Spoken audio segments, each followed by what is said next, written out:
Mesdames, Messieurs, chers collègues et amis, bonjour. Je suis Zakariev, ancien directeur au secteur de l'éducation de l'UNESCO. Je voudrais partager avec vous quelques idées sur les qualités de l'éducation.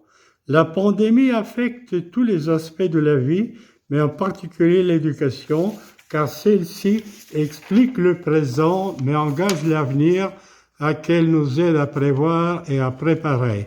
Actuellement, le fleuve tranquille des changements est devenu un torrent tempétueux, incontrôlable, où le coronavirus et le développement technique exponentiel nous obligent à reconsidérer les pratiques, les méthodes et les structures de l'éducation, dont certaines ont déjà bien vieilli. En partant de l'impératif absolu qui est d'assurer le droit de l'éducation de qualité pour tous, plusieurs recherches, conférences et consultations internationales ont mis l'accent sur nombre de facteurs qui devraient permettre d'affronter un avenir imprévisible et assurer le développement global de l'individu et de la société. Rappelons-en certains. Il est certain qu'il faut coordonner tous les efforts de la société et mettre au service de l'éducation l'ensemble des ressources éducatives, celles de l'école aussi bien que celles existant en dehors de l'école, de profiter pleinement des technologies modernes d'information et de communication sans oublier le téléphone mobile. Ceci impose le besoin de revoir et d'innover les structures éducatives, les contenus, les méthodes d'apprentissage et d'accès au savoir. Les exigences de qualité devraient comporter des caractéristiques communes propres à l'ensemble des individus et des sociétés, tout aussi bien que des indicateurs permettant de les évaluer.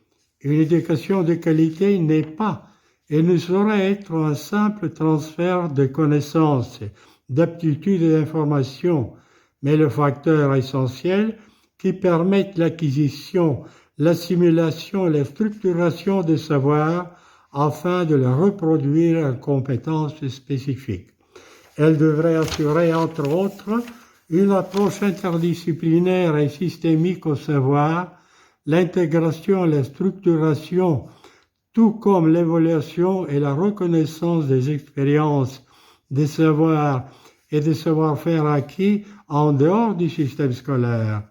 Ajoutons aussi qu'une éducation de qualité est supposée assurer la formation d'individus capables de gérer leur propre éducation dans un processus permanent qui possède la curiosité d'esprit, d'initiative et de recherche, la compétence d'évaluer, de choisir, d'investir les connaissances et les aptitudes acquises dans la solution des problèmes de la vie.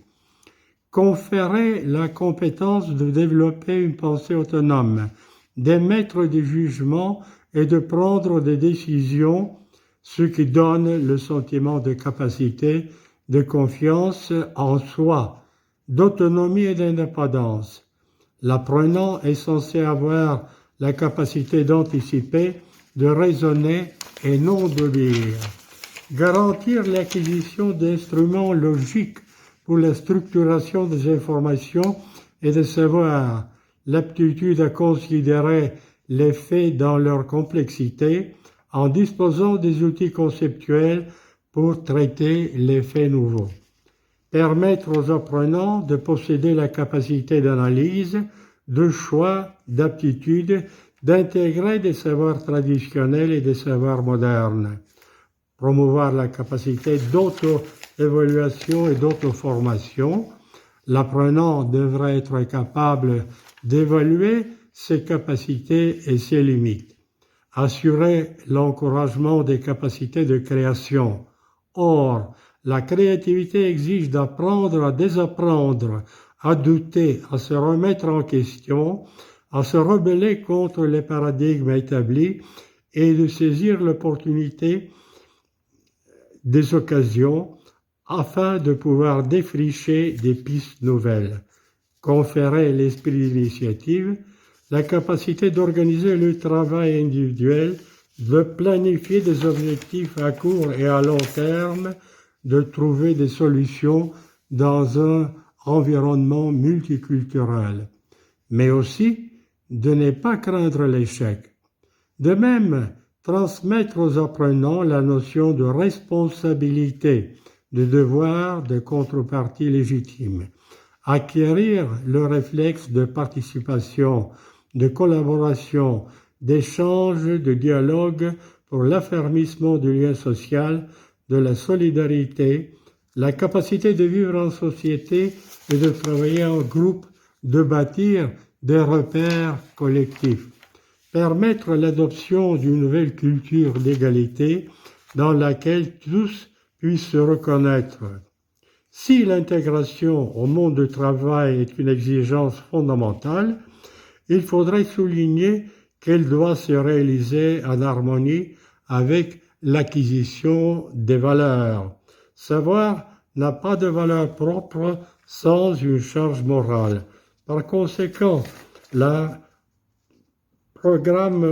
programme futur devrait comporter l'inclusion indispensable des aspects éthiques, moraux, humanistes, des valeurs qui structurent l'honnêteté, la droiture, la sincérité, des choses simples et banales en matière d'une morale, mais qui constituent son fondement. Cette exigence est censée mettre en relief les valeurs durables, partagées par l'humanité tout entière, qui nous distinguent et nous réunissent, des comportements qui fondent la compréhension et l'acceptation des cultures et des civilisations des autres, des attitudes qui puissent servir d'instruments de régulation afin d'éviter le relativisme culturel susceptible de nier les référents universels ou supposant justifier des référents identitaires figés dans une altérité radicale, terrain fertile des extrémismes et des oppositions ethniques, raciales ou religieuses. Dans cette suite d'idées, il faudrait rappeler que le choix de la ou des langues d'enseignement revêt la plus grande importance. Pour nombre de pays, l'instruction dans la première langue de l'apprenant reste un facteur décisif. N'oublions pas non plus l'importance de l'acceptation et de l'analyse de l'image, le rôle de l'élément affectif et sentimental, l'influence du contexte dans son interprétation, le message subliminal. Les débats actuels nous rappellent l'importance d'éduquer aux droits humains. L'éducation aux droits humains est un ensemble de méthodes pédagogiques qui portent en elles les valeurs de liberté, d'égalité, de dignité, de diversité, de justice et de respect. Elle est le moyen de créer une société plus juste et respectueuse de chaque individu. Vaste programme. Pour rappeler la vision de Noam Chomsky sur l'ordre de l'éducation pourrait servir de résumé. Former des êtres libres qui n'auraient pas pour valeur l'accumulation et la domination, mais la libre association en termes d'égalité, de partage, de solidarité et qui coopéreraient en vue d'objectifs communs et démocratiques. Et il ajoute plus loin qu'il faut former des individus créatifs et indépendants, capables de résister à l'endoctrinement, de gérer des situations inédites, de se projeter par l'imagination, d'avoir une autodéfense intellectuelle. Merci de votre attention.